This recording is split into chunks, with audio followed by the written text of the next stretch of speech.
Tu es vivant, tu es si grand, mon Dieu puissant, et nous bénissons ton nom, car tu règnes éternellement. Tu es vivant, tu es si grand, mon Dieu puissant, dans nos cœurs résonne un chant. Et nous élevons ton nom.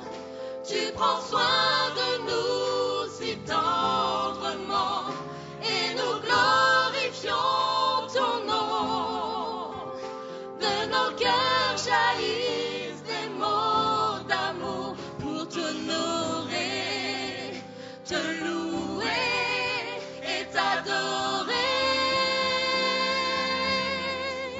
Pour t'honorer, te louer et t'adorer. Tu es vivant ensemble.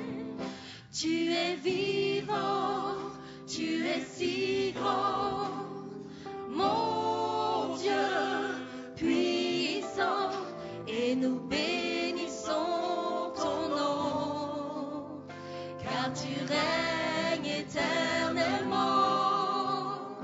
Tu es vivant, tu es si grand, mon Dieu puissant, dans nos cœurs résonne un chant.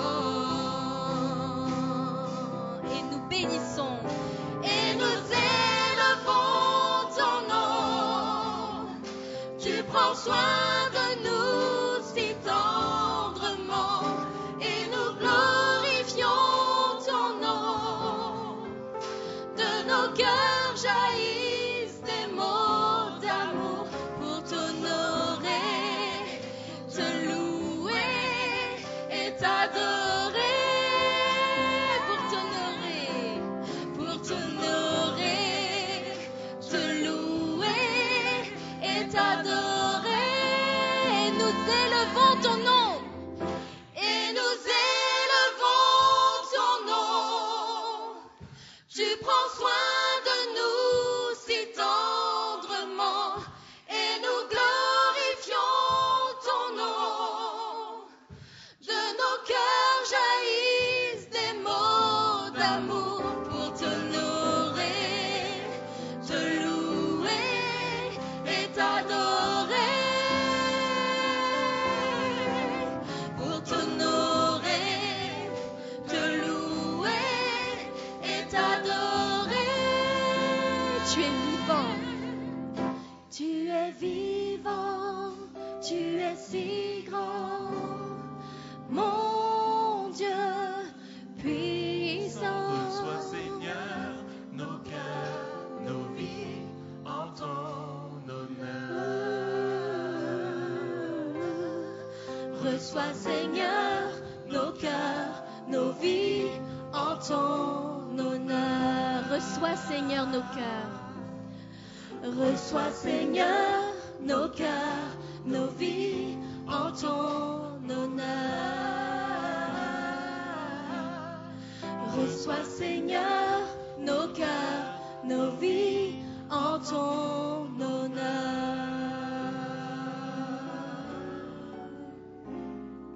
Amen. Amen. Merci Seigneur. Il nous éprouve par notre fidélité. Et notre fidélité consiste également en la rétribution du 10e de ce que nous accorde notre Dieu comme richesse. Dans la reconnaissance et l'humilité la plus totale, apportons les dîmes dans sa maison et qu'il en dispose selon sa volonté, comme toutes les offrandes que nous lui avons apportées. Écoutez l'appel du Dieu des âges, apportez les dîmes au trésor. Chantons ensemble ce chant joyeux pendant le recueil de nos offrandes et nos dîmes.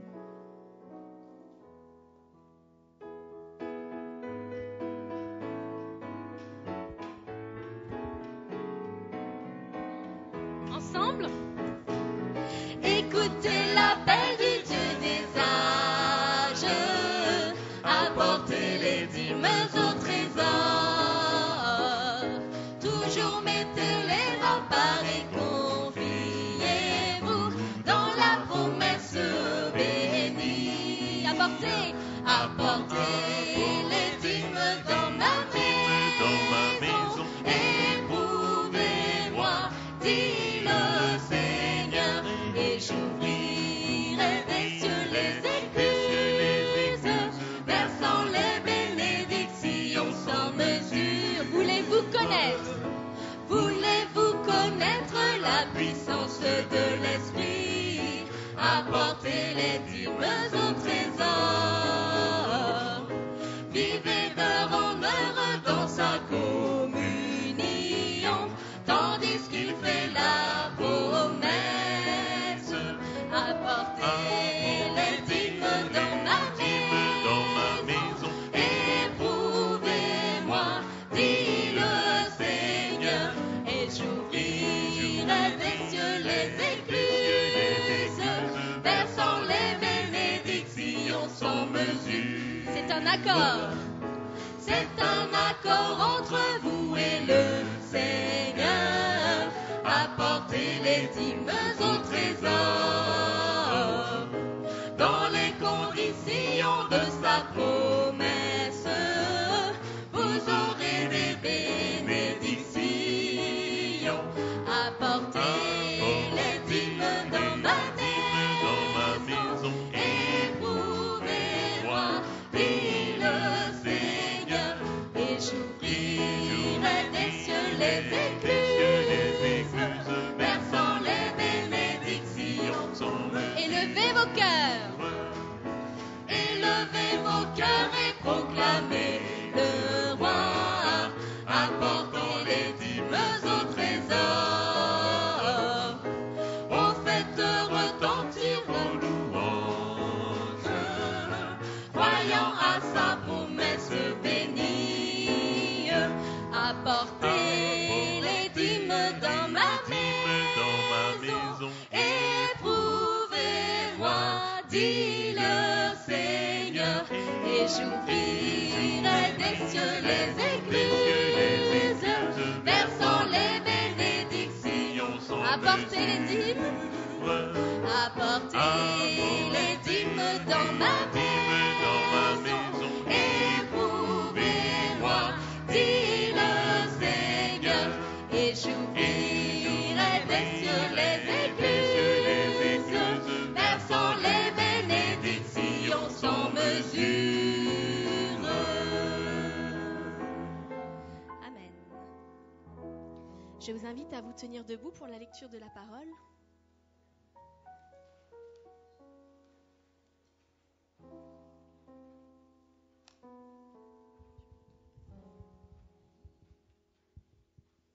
Nous allons prendre Marc au chapitre 2, de 1 à 12.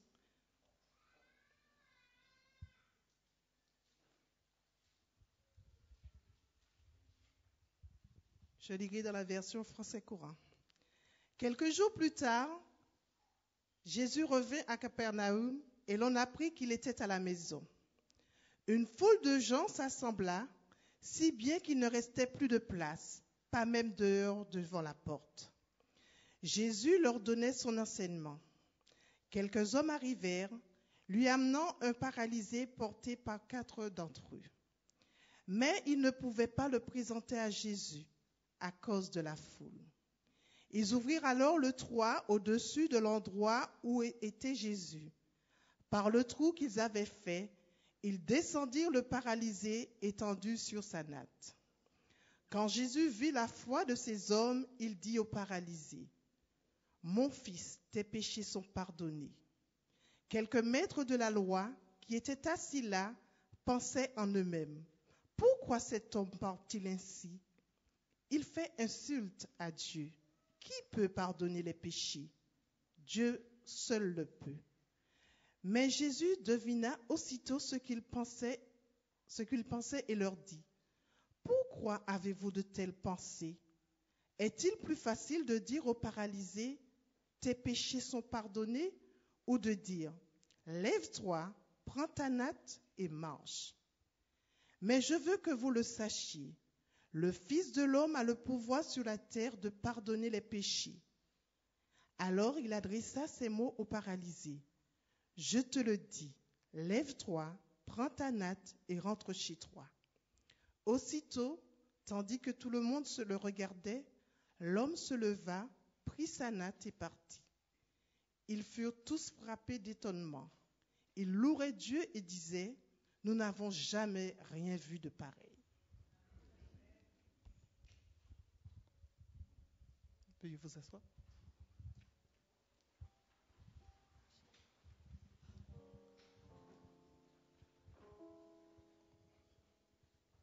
Pour faire plus simple, qui c'est qui ne connaît pas Olivier? Ah, il y en a. Ça, c'est ceux qui sont arrivés après. Voilà, nous avons la joie aujourd'hui d'avoir avec nous le pasteur Olivier Maire. Olivier Maire a été pasteur de différentes églises. Maintenant, il est secrétaire général de la Fédération France-Nord. C'est une joie pour nous de l'accueillir parce que quand un administrateur est invité dans une église, c'est la fédération qui vient dans l'église. Ainsi, nous voulons souhaiter une cordiale et chaleureuse bienvenue à Olivier. Son épouse n'est pas là, il est marié, son épouse s'appelle Valérie et il a un fils de 4 ans qui s'appelle William. Que Dieu te bénisse et vraiment, ça me fait plaisir de t'accueillir dans mon église. L'église de Dieu, en tout cas, dont je suis responsable. Pour la petite histoire, avant d'aller à Collonges, j'ai eu une conversation avec Olivier. Donc, il est en stage à Créteil. Et je l'accompagnais, parce qu'il habitait à la Fédération, et avant, il y avait un appartement. Hein. Et je dis à Olivier, je raconte le désir, l'appel, et puis il me donne un petit carnet dans lequel il y a tous les 4 ans, le contenu, tout le cursus. Mais je viens dire Olivier, mais quand je suis rentré chez moi, j'ai regardé ça, je me suis dit, oh là là, j'aurais mieux fait de ne pas lui dire parce que ça m'a freiné quelque part. Mais heureusement que l'appel était là, donc malgré le cursus qui est quand même important, le Seigneur m'a guidé. En tout cas, merci Olivier pour cette amitié aussi qui nous lie. Que Dieu te bénisse. Amen. Merci beaucoup Gérard et merci à l'église de Pierrefitte pour son invitation. C'est vrai qu'on a des liens particuliers parce que quand vous êtes pasteur, vous êtes heureux d'avoir une équipe d'anciens sur laquelle vous pouvez vous appuyer, vous pouvez compter. Et j'ai en mémoire les nombreuses fois où nous avons pu collaborer avec Gérard et j'ai beaucoup apprécié cette collaboration. Et c'est vrai que je me rappelle de cette conversation. Dans ta voiture, tu m'avais ramené un soir tard après un comité et il m'avait fait part effectivement de, j'allais dire, l'appel du Seigneur, mais c'est plus que ça, j'ai l'impression que c'était presque le Seigneur lui donner des petits coups de pied dans le derrière pour dire allez. Et puis il m'expliquait que ça allait être compliqué, qu'il n'avait pas le niveau, qu'il n'y arriverait probablement pas. Et alors c'est vrai que quand j'ai sorti le petit carnet, il y avait tout écrit. Voilà, tu vas faire telle matière. Et ce qui était impossible, il l'a fait. Il l'a fait avec l'aide du Seigneur. Et je pense que vous êtes comme moi, heureux de ce que Gérard puisse maintenant servir le Seigneur d'une autre manière. Il était un peu pasteur en tant qu'ancien, puisque les anciens jouent ce rôle pastoral localement. Et puis maintenant, il donc ce statut de pasteur, mais je dirais de serviteur.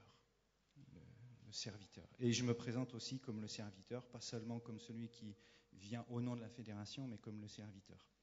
J'aimerais vous transmettre, pour commencer, les salutations de toute l'équipe fédérale. Parce que comme l'évoquait Gérard, quand on se déplace, eh bien, on représente la fédération. Transmettre aussi les salutations de mon épouse. Il se trouve qu'il y a un deuxième petit garçon qui est en préparation. Et donc, elle est dans son 5e mois, mon épouse, et elle a fait, il y a 3 mois maintenant, un décollement placentaire. Et donc, la petite bête s'est accrochée à la vie, elle est bien recollée. Mais la conséquence, c'est que mon épouse peut difficilement se déplacer. Et donc elle m'a dit de transmettre ses salutations à chacun de vous, même si vous ne la connaissez pas. Alors comme je sais qu'il y a du monde derrière des écrans, à la fois dans les salles en dessous, que je salue, et puis aussi sur Internet, eh bien j'en profite pour saluer ma famille. C'est ça l'avantage de la technologie. Et donc s'ils sont eux aussi devant leur écran et qu'ils me regardent, eh bien je les salue et je leur dis que je les aime beaucoup et qu'ils me manquent, même si c'est qu'une journée. Juste un petit mot avant de commencer, avant de rentrer dans le texte qui vient d'être lu. Vous avez des musiciens, c'est une bénédiction. Quand j'ai terminé mon stage pastoral à Créteil, j'ai ensuite été pasteur en Normandie et j'avais comme église Le Havre, Fécamp et Dieppe sous ma responsabilité. Et dans aucune des églises, il y avait un musicien.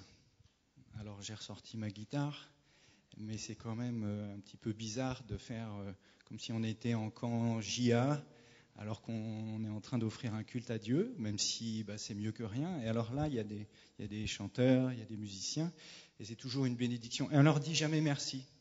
Alors je profite officiellement, au nom de vous tous, pour les remercier. Je pense que ça leur fera plaisir. Et content de voir que dès le plus jeune âge, eh bien, il y a possibilité de servir le Seigneur. Prenons le texte de Marc, chapitre 2, et les 12 premiers versets. C'est un épisode, on pourrait dire, un peu banal de la vie de Jésus, parce qu'il avait l'habitude de guérir, il avait l'habitude de soigner. Mais j'aimerais essayer de faire ressortir quelques perles de ce texte ce matin avec vous. Jésus est à Capernaum. Capernaum, c'était une petite ville au bord du lac de Tibériade. Et le texte précise, au verset 1er, que Jésus est à la maison, ou dans une maison. Alors on peut dire, tiens, Jésus avait quand même un lieu pour habiter. En fait, il faut remonter au chapitre 1er pour découvrir que Pierre avait lui une maison à Capernaum. Et alors que Jésus avait demandé à Pierre de tout quitter, son bateau, son travail, sa vie, et de le suivre, eh bien, il a eu l'occasion, Jésus, de se rendre chez ce nouveau disciple qui était Pierre. Et alors, certains trouvent ce texte intéressant parce que quand Jésus arrive dans ce lieu, il se rend compte que la belle-mère de Pierre, qu'on appelle aussi Simon, est malade. Et alors, on dit avec un peu d'humour que Jésus n'est pas toujours ce qu'on fait de mieux pour les relations familiales parce qu'il va guérir la belle-mère de Pierre. Peut-être que Pierre aurait préféré qu'elle reste dans son lit, qu'elle décède, peut-être. Et donc, il y a une maison là qui attend Jésus et Jésus s'y rend. Et alors, pour bien comprendre un petit peu ce qui se passait, il faut que je vous explique la configuration des lieux, en tout cas ce qu'on a pu en retrouver. Donc, comme je vous le disais, Capernaum a été une petite ville. Elle faisait à peu près 900 mètres de long sur 200 à 300 mètres de large. C'est quand même assez petit. Et il se trouve qu'on a fait des fouilles qui ont été réalisées par des moines franciscains. Et la ville, elle est abandonnée, elle est en ruine à l'heure actuelle depuis le XIIe, XIIIe siècle. Mais ces fouilles ont révélé qu'elle était construite sur le modèle des villes grecques de l'époque. À savoir, vous aviez la voie romaine, donc le lieu de passage principal, un peu comme la rue principale dans les petits villages. Et ensuite, perpendiculairement à cette rue, du nord au sud, vous aviez ce qui s'appelait la Cardo Maximus, c'est-à-dire la route principale, ou la voie principale. Et puis encore perpendiculairement, alors ça fait un petit peu comme un arbre, vous aviez un certain nombre de petites routes. Et entre ces petites routes, ces voies, vous aviez des murs qui délimitaient donc un lieu dans lequel se trouvait un certain nombre de maisons. Donc Jésus se trouve dans une de ces maisons. Et les bâtiments, ils étaient construits en dur et il y avait un toit terrasse qui était fait avec de l'argile et du bois. Et on pouvait y accéder par un escalier extérieur. C'est important d'avoir un petit peu tous ces éléments techniques, mais qui vont jouer un rôle dans la compréhension du texte. Jésus est donc là, et le texte nous apprend que la foule est présente. Jésus était quelqu'un qui attirait. J'espère qu'il est toujours quelqu'un qui attire. Il attirait parce qu'il avait cette capacité de guérir, de soigner. il avait aussi cette capacité de faire sortir les démons des gens. Et si on avait eu le temps, on aurait lu ensemble le premier chapitre de cet évangile. Jésus commence son ministère, il se rend à Capernaum, et là, il va faire beaucoup de miracles. Et sa réputation le précédant, quand il revient ici à Capernaum, eh bien la foule se rassemble autour de lui. Et là, il est en train de leur partager la parole, cette bonne nouvelle de l'Évangile. Et donc, on peut imaginer la foule qui est massée, pas seulement à l'intérieur de la maison, mais même à l'extérieur, parce que, en fait, dans l'enclos muré dont je vous parlais, où se trouvaient les maisons, eh bien, vous aviez une cour intérieure. Et donc là, il devait y avoir plein de monde. C'est le même problème que l'église de Pierrefitte rencontre, si j'ai bien compris. Et cet après-midi, on aura le temps de revenir sur ces questions, parce que je sens bien qu'il y aura un frère ou une sœur pour me demander, mais que fait la fédération ? Donc, on va essayer de répondre, savoir qu'est-ce que fait la fédération. Mais il y avait donc un problème de place.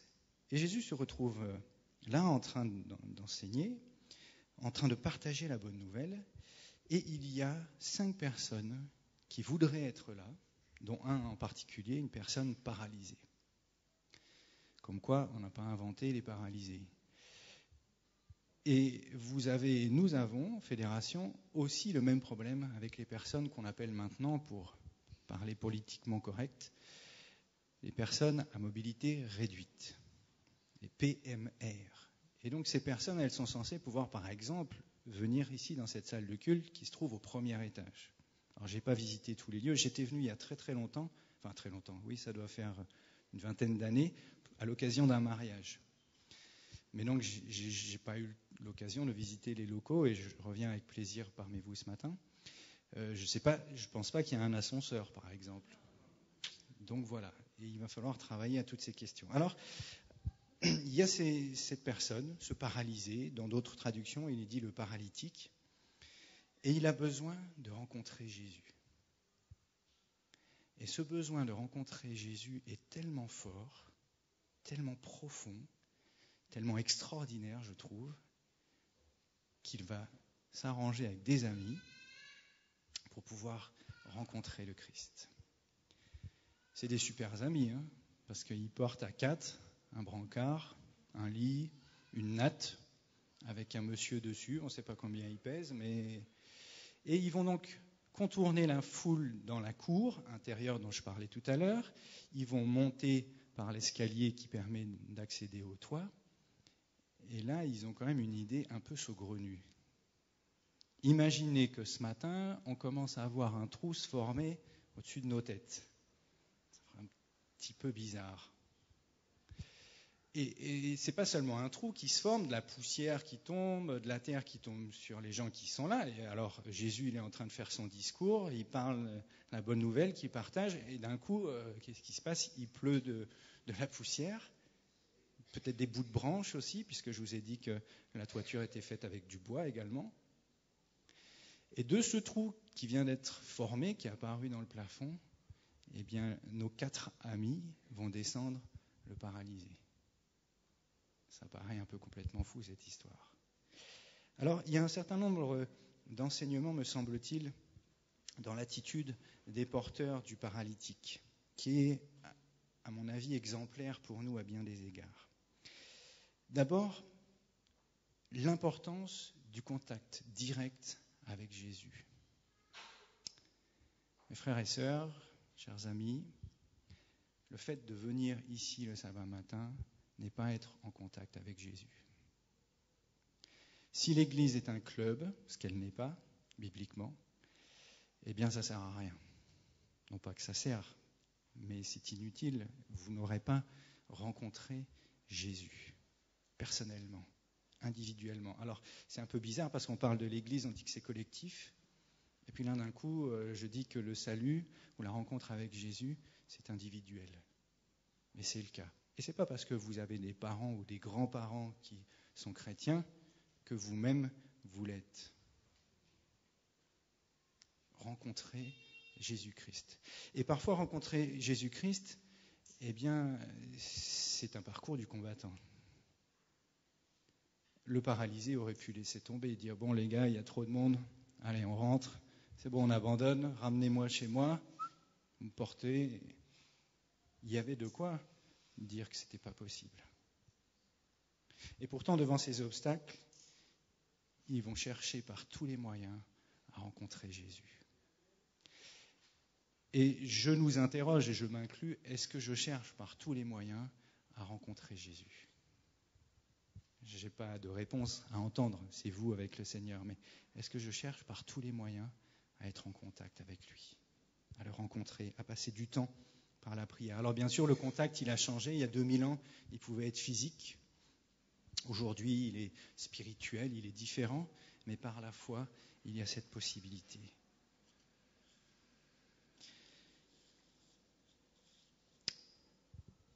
Des obstacles se dressent, je l'ai dit, mais nos amis vont les dépasser. Leur désir de rencontrer est plus fort. Et ils n'hésitent pas, comme je le disais, à casser le toit. Et Pierre, qui était là, propriétaire des lieux, il a dû passer un mauvais quart d'heure, comme on dit. Leur foi était active. Leur foi était audacieuse. Vous savez, on a parfois des traditions dans l'Église où on a des sentiers battus qu'on aime bien suivre. Et puis, il ne faut surtout pas déroger à la règle. Attention, après tel moment dans le culte, on chante tel chant. Ah non, on ne peut pas toucher à ça. Alors, je lance une pierre dans la mare, un pavé peut-être. Vous voyez, je sens que ça crée des réactions chez certains. Mais voilà, une foi audacieuse. Oser rencontrer Jésus. Et Jésus lui-même est dans l'admiration. Alors, dans l'évangile de Marc, il y a un certain nombre d'autres exemples que j'aimerais rapidement évoquer avec vous. Au chapitre 5, Marc évoque, on ne va pas prendre les textes, simplement je vous donne la référence un petit peu pour que ceux qui prendraient des notes puissent suivre. Il est question d'une femme qui a des pertes sanguines depuis 12 ans.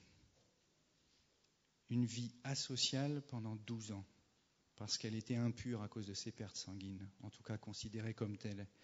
Et elle va faire l'effort, là encore une fois, d'éviter la foule, de pousser les gens pour arriver, ne serait-ce qu'à toucher le vêtement de Jésus.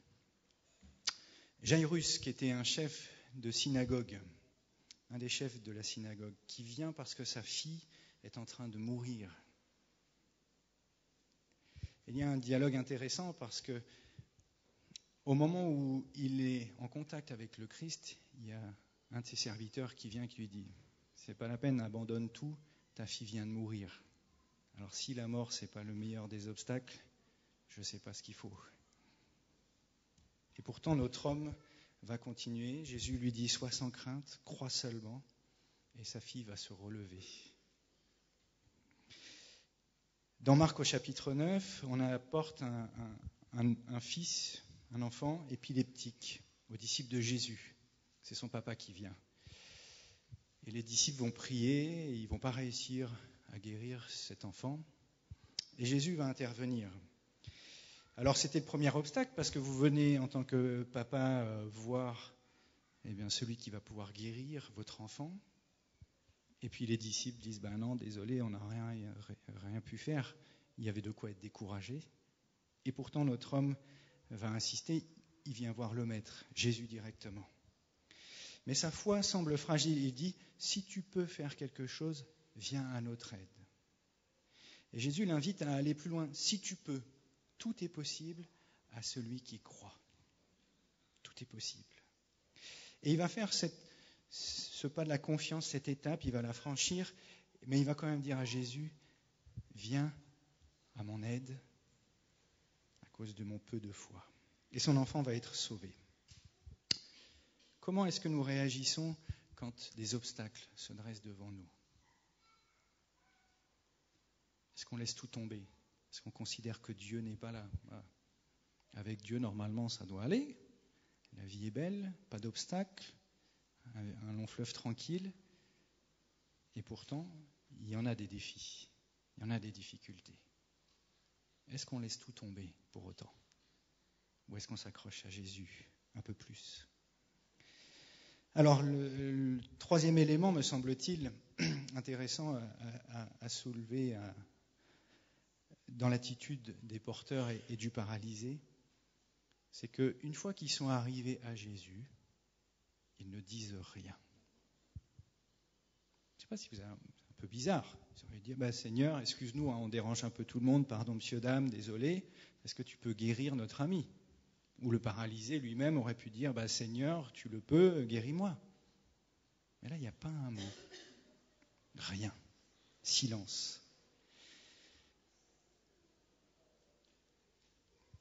Jésus voit. Jésus sait. Et pour eux, ça suffit. Il n'y a pas besoin de plus.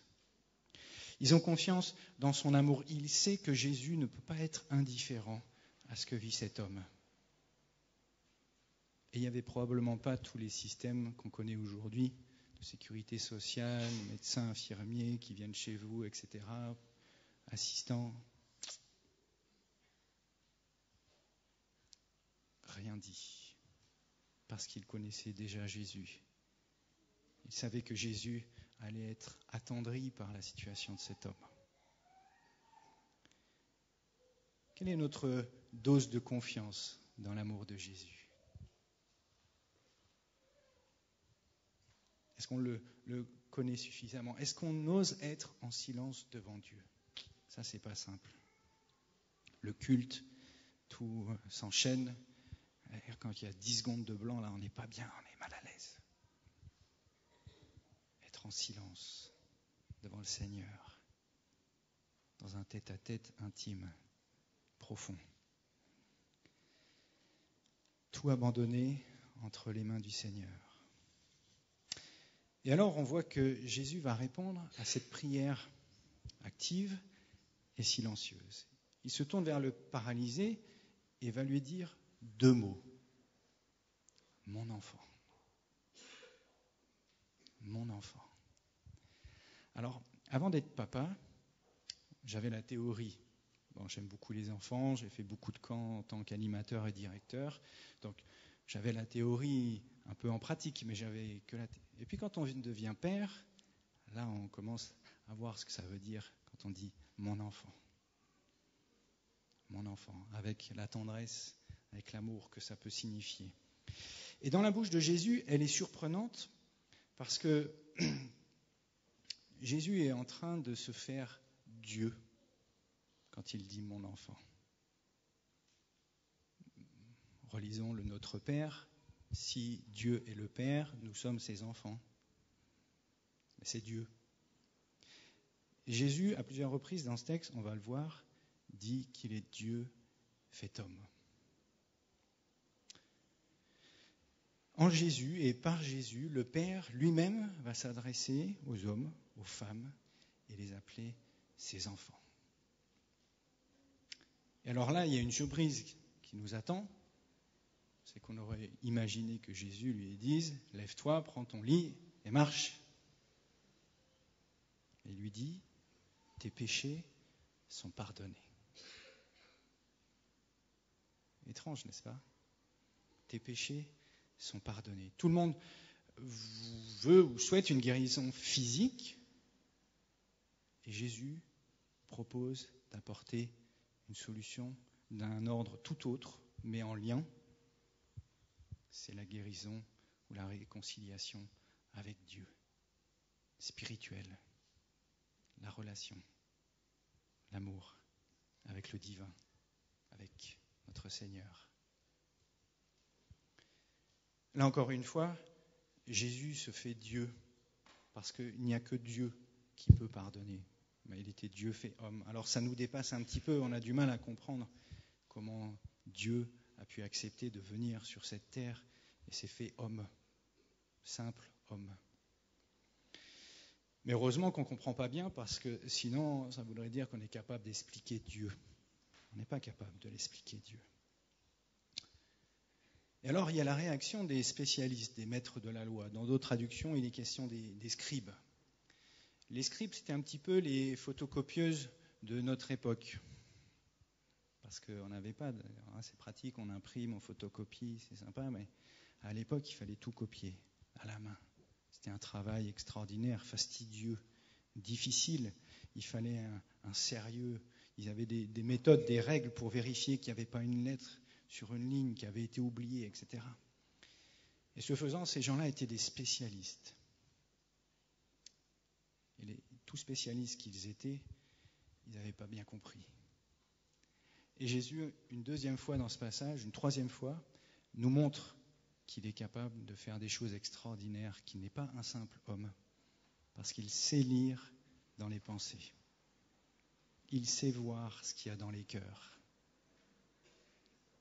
Il sait ce qu'il y a dans ton cœur ce matin. Il connaît ta vie, il connaît ton existence. Il sait ce que tu vis, ce que tu rencontres comme difficulté. Jésus perçoit ce qu'il y a en eux. Alors, dans la Bible, le cœur de l'homme, c'est complètement impénétrable. On peut prendre quelques textes. Par exemple, dans 1 Samuel 16, verset 7, quand il y a le choix du roi d'Israël qui est fait, Dieu demande à Samuel de trouver telle personne, et Dieu va lui dire, mais tu vois, c'est pas lui que j'ai choisi. Il est grand, il est beau, il est fort, mais c'est pas lui que j'ai choisi. J'ai choisi quelqu'un d'autre, parce que Dieu sait voir ce qui est à l'intérieur du cœur. C'est du domaine de Dieu, ça. Et Jésus, encore une fois, montre qu'il a des capacités inhumaines en dehors de nos capacités physiques, spirituelles ou intellectuelles. Parler de cette manière à l'époque pose problème, parce que le système sacrificiel, c'était celui qui permettait justement d'accéder au pardon.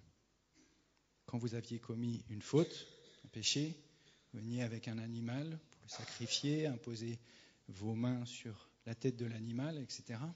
Donc tout ce système, et Jésus est en train de tout basculer, de tout mettre de côté en disant « c'est moi qui suis en mesure de vraiment pardonner les péchés ».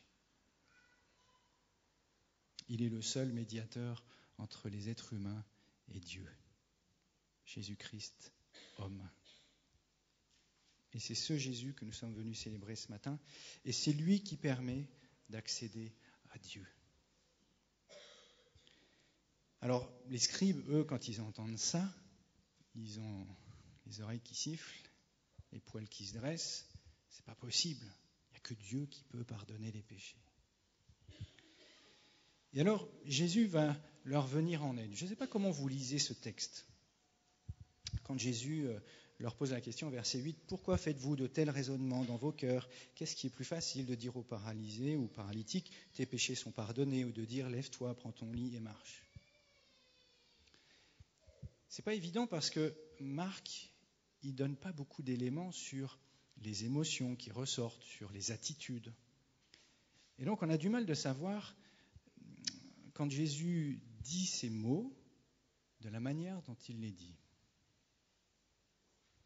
Et alors parfois on se dit, ah oui, Jésus il vient, ah c'est pas bien les gars, hein, vous avez été méchants là, vous avez rien compris. C'est pas vraiment l'attitude que j'imagine être celle du Christ.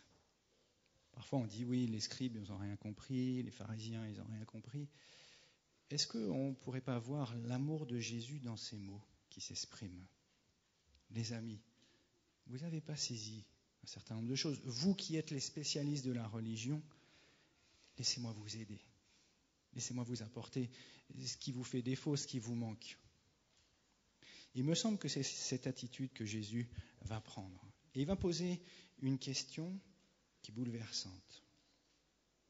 Est-ce qu'il est plus facile de dire « lève-toi et marche » ou « tes péchés sont pardonnés » ?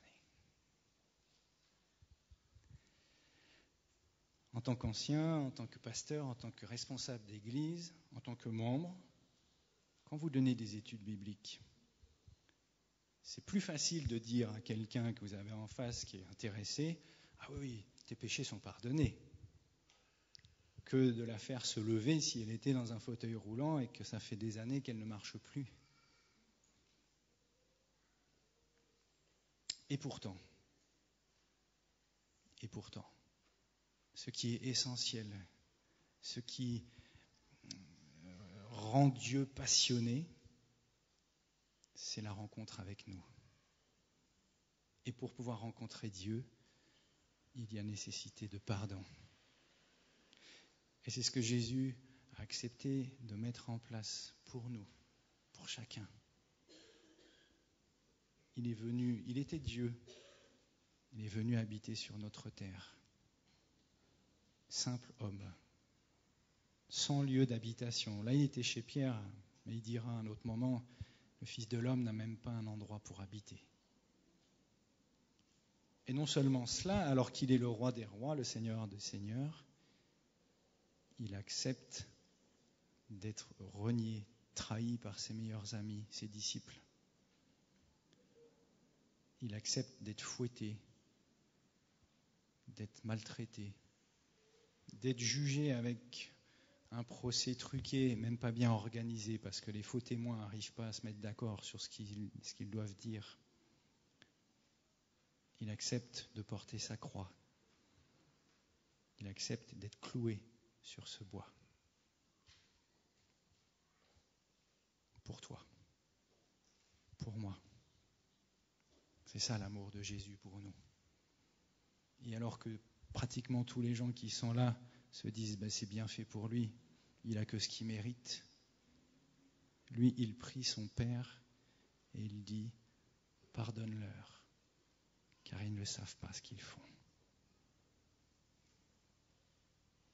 Est-ce qu'il est plus facile de dire tes péchés sont pardonnés ou de dire lève-toi, prends ton lit et marche?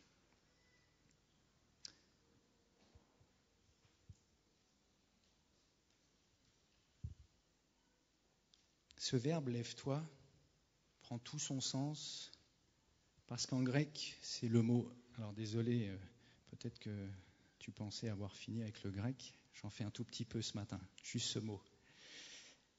Le mot c'est egeiro.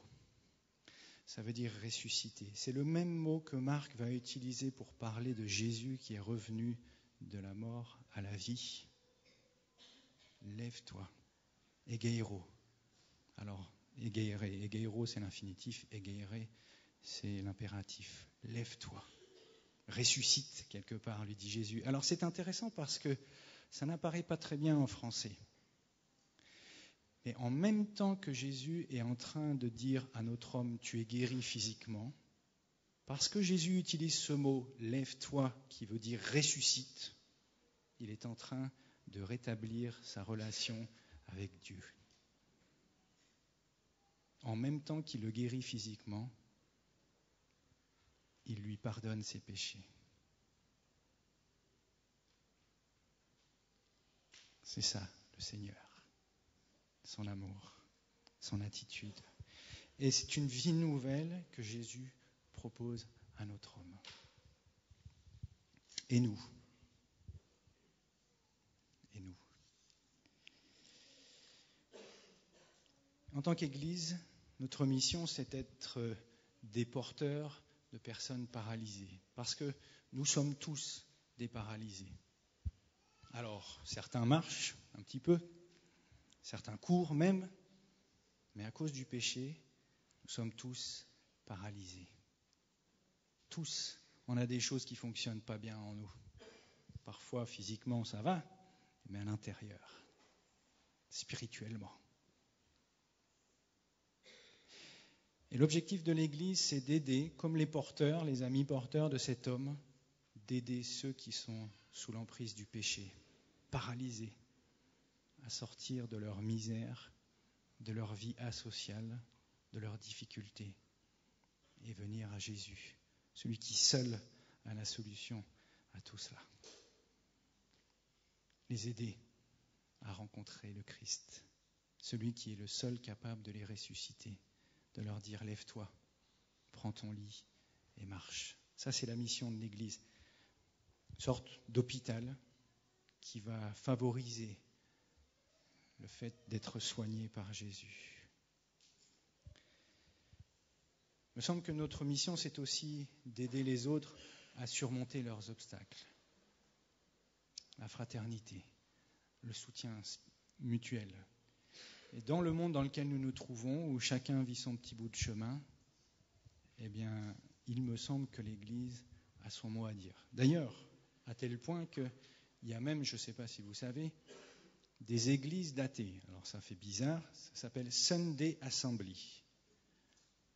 L'assemblée du dimanche. Ça ne peut pas être le sabbat, mais bon, l'assemblée du dimanche. Il y en a une église comme ça, une assemblée à Paris.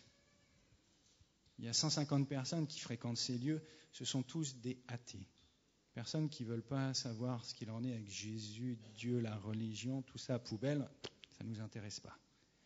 Par contre, ce que ces personnes viennent chercher, c'est la fraternité, l'aspect communautaire, le fait d'être ensemble. Alors ils chantent du Claude François, ils chantent, ça ne ressemble pas à un culte. Mais il y a un élément qui les intéresse, c'est le fait que justement on s'intéresse à eux. L'Église est un lieu qui se doit d'être ouvert à l'extérieur, ouvert sur les autres. Alors vous allez me dire, mais quand on n'a pas de place, c'est difficile, je suis bien conscient de cela. Mais dans votre sphère individuelle, auprès de vos collègues, auprès de vos amis, j'ai entendu ce matin le témoignage de notre frère qui disait j'ai pu distribuer mes livres au-delà de l'imagination. C'est ça, être de ceux qui vont aider les personnes paralysées à se mettre debout, à ressusciter en Jésus, à vivre finalement une guérison spirituelle, accompagnée parfois d'une guérison physique. C'est la mission du Seigneur qu'il a confiée à son Église, à nous tous. Et le souhait que je formule ce matin pour chacun de nous, c'est qu'on puisse faire vivre cette mission avec le même état d'esprit que celui du Christ, dans l'amour, dans la fraternité, dans la communauté, dans la communion. Amen.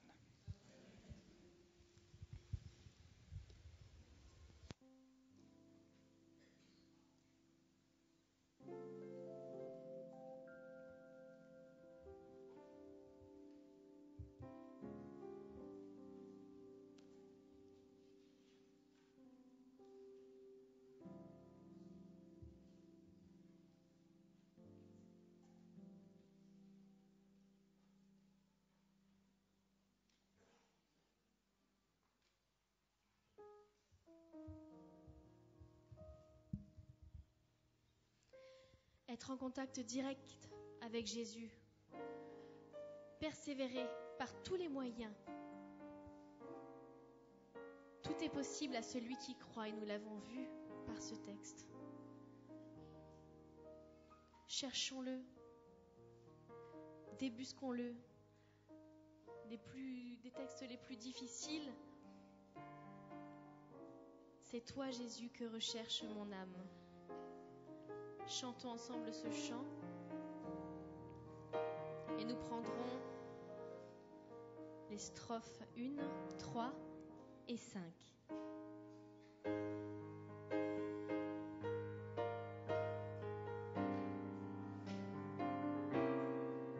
Je vous invite à vous lever.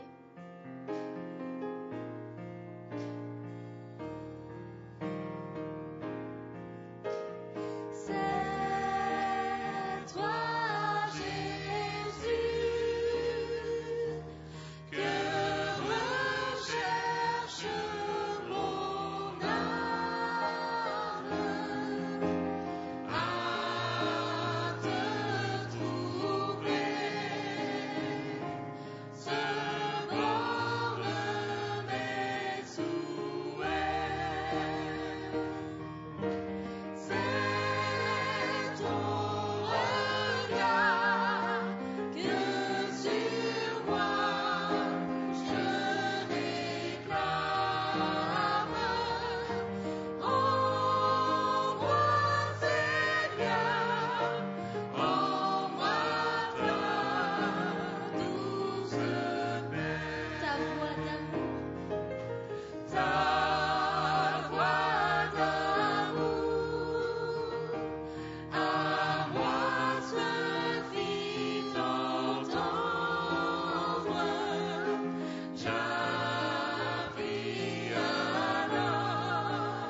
la position qui nous convient pour la dernière prière. Jésus, nous t'avons accepté comme sauveur personnel. Père éternel, si tu nous avais donné un cœur avec par-dessus une peau transparente, on aurait vu l'un et l'autre les maladresses qu'il y a dans le cœur de chacun. Mais Seigneur, tu n'as pas permis cela. Tu as permis que nous ayons une peau imperméable surtout et opaque, de façon à ce que personne ne voit ce que nous ressentons, ce que nous pensons à part nous et à part toi. Père éternel, nous avons foi en toi. Mais Seigneur, peut-être que notre foi n'est pas aussi grande que la foi de ce paralytique et de cette femme que tu as guérie. Nous voulons, Père éternel, que tu nous donnes la possibilité. Aide-nous, augmente notre foi, afin, Père, que nous puissions aller avec toi là où tu voulons que nous allions, Père. Nous voulons faire tes œuvres. Avec la foi, nous voulons faire de grandes choses pour toi. Mets en nous, Seigneur, ce qu'il faut. Nous ne voulons pas te décevoir. Non, nous ne voulons pas te décevoir, mais Seigneur, je sais que nous ne sommes pas toujours propres à tes yeux, ne sommes pas toujours clairs. Mais Seigneur, nous venons à toi humblement, nous te supplions, Père éternel. Lave-nous de nos péchés. Lave-nous. Permets que nous, Seigneur, nous puissions nous rouler dans ta bénédiction. Afin, Seigneur, que nous nous relevions au nom de Jésus et que nous te disons, me voici, tel que je suis. Père éternel, nous avons besoin de toi dans notre vie. Aide-nous. Sois présent avec nous. Père éternel, ici l'assemblée vient pour toi. Nous ne venons pas pour nous faire voir par d'autres. Nous ne venons pas, Seigneur, pour nous faire des bisous entre nous. Quoique, Seigneur, nous le faisons, car tu nous as aimés et nous devrions nous aimer les uns les autres. Mais, Seigneur, notre but premier est de venir pour être en communion avec toi. Seigneur, donne-nous le but chaque sabbat matin et permets, Seigneur, que ce but commence chaque jour que tu fais, à notre lever de notre lit, que nous avons cet objectif de te plaire et de faire ta volonté. Seigneur, mets dans notre cœur de la tendresse pour que nous l'ayons envers les autres. Mets, Seigneur, de la compréhension dans notre cœur. Nous te demandons humblement, Père, nous te supplions, permets que nous te ressemblons. Au nom de Jésus, Père, nous voulons faire les choses bien pour toi. Nous voulons être guéris par toi. Car, Père éternel, nous sommes malades. Nous sommes malades même sans le savoir. Jusqu'au jour où une maladie inconnue nous dit « j'ai éclos en toi ». C'est l'éclosion et la grande déception. Mais Seigneur, nous te demandons, avant que ces maladies n'apparaissent en nous, tes enfants, qui voulons faire ta volonté, guéris-nous. Guéris tous les maux que nous avons en nous, MAUX, Seigneur, afin que nous puissions être debout pour toi. Debout comme la sentinelle, Père éternel, que nous sommes, que nous avons pris l'engagement d'être, Père éternel. Nous t'aimons, tu sais. Oui, nous t'aimons, car nous venons ici pour t'aimer davantage. Car, Seigneur, dans la semaine, nous voyons et nous vivons des choses qui pourraient nous faire demi-tour. Mais Seigneur, nous savons que tu es là avec nous. Tes saints anges sont là aussi. Ton Saint-Esprit est là pour nous écarter tout danger et pour nous permettre d'aller avec toi, de te tenir, Seigneur. Notre souhait à tous et notre affirmation à certains voudrait, Père éternel, qu'un jour, nous te rencontrons. Un jour, que nous puissions te voir, Père éternel. Donne-nous cette possibilité d'espérer, mais fortement. Pour cela, Seigneur, nous avons besoin de la foi. Guéris-nous. Enlève tout obstacle qui pourrait nous empêcher de croire en toi. Enlève tout obstacle, Seigneur, qui pourrait nous écarter de ton chemin. Seigneur, si tu sais, mais tu le sais. Nous sommes tellement fiers d'être dans ton camp. Nous sommes si émerveillés, Seigneur, par toi. Tu nous intéresses tellement que nous étudions ta parole. Oui, Père, nous voulons être avec toi et avec personne d'autre. Père éternel, à travers cette prière, j'ai une pensée pour mon époux, Père éternel. Tu connais ses conditions? Guéris-le, Éternel des armées. Tu es si bon, tu es si grand. Il a tant besoin de toi. Il a la foi en toi. Seigneur, tu sais ce qu'il a subi, Père éternel? Je le laisse dans tes bras. Je sais que tu vas faire des miracles et que tu as déjà fait des miracles.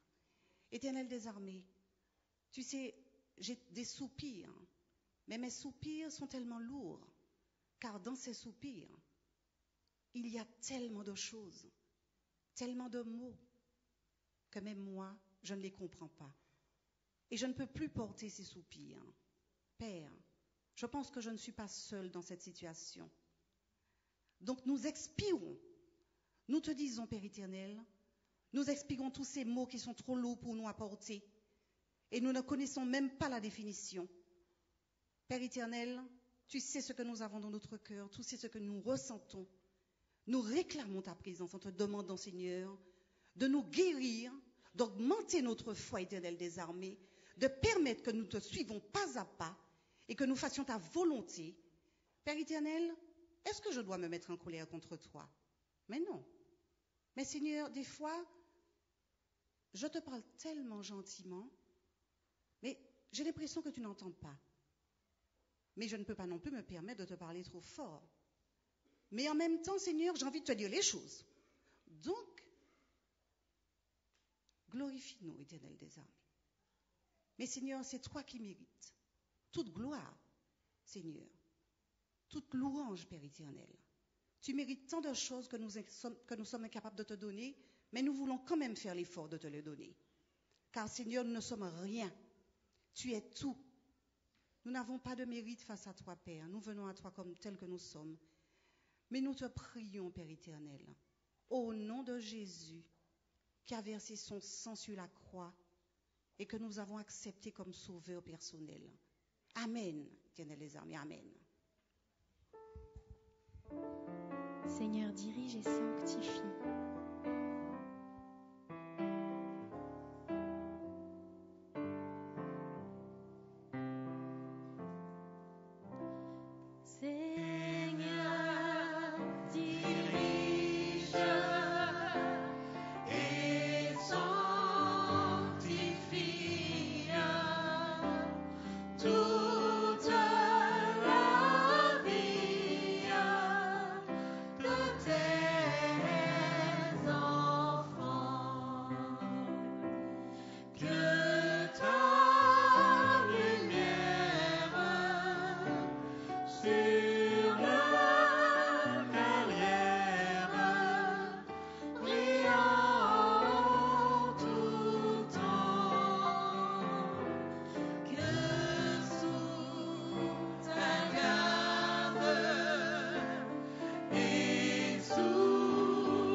Que le Dieu de paix vous rende apte à tout ce qui est bien pour faire sa volonté.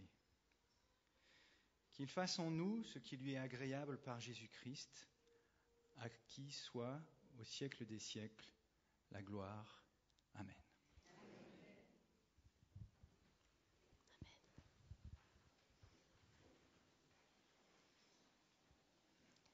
Amen. Aujourd'hui, sabbat. Encore des moments de partage nous attendent cet après-midi. La fraternisation, la contemplation, les moments bibliquement ludiques et la charité sont de rigueur. Aujourd'hui, c'est jour de fête. Amen. Il est venu le temps de se lever et de marcher dans la main de Dieu Amen. Amen. Pendant la sortie des officiants, je vous invite à chanter ce chant.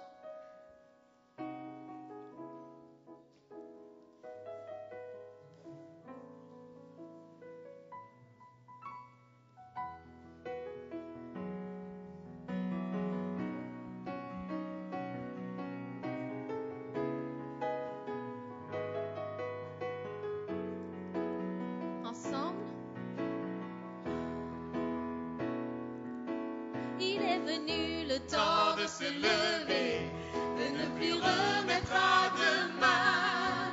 Il est venu le temps de marcher dans la confiance de sa main.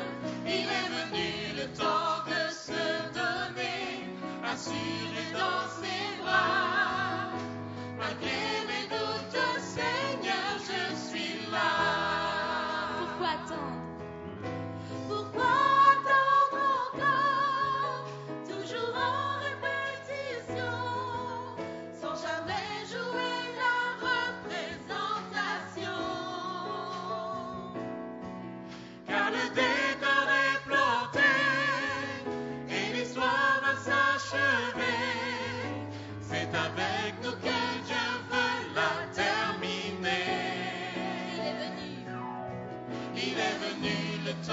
Se lever, de ne plus remettre à demain. Il est venu le temps de marcher dans la confiance de sa main.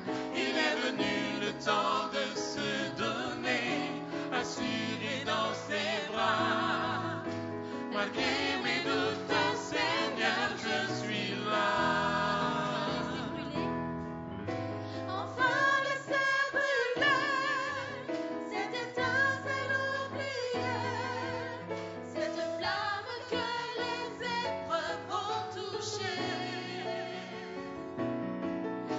Sans le vent de l'esprit, souffler sur la foi meurtrie et rallumer l'espoir enfin retrouvé.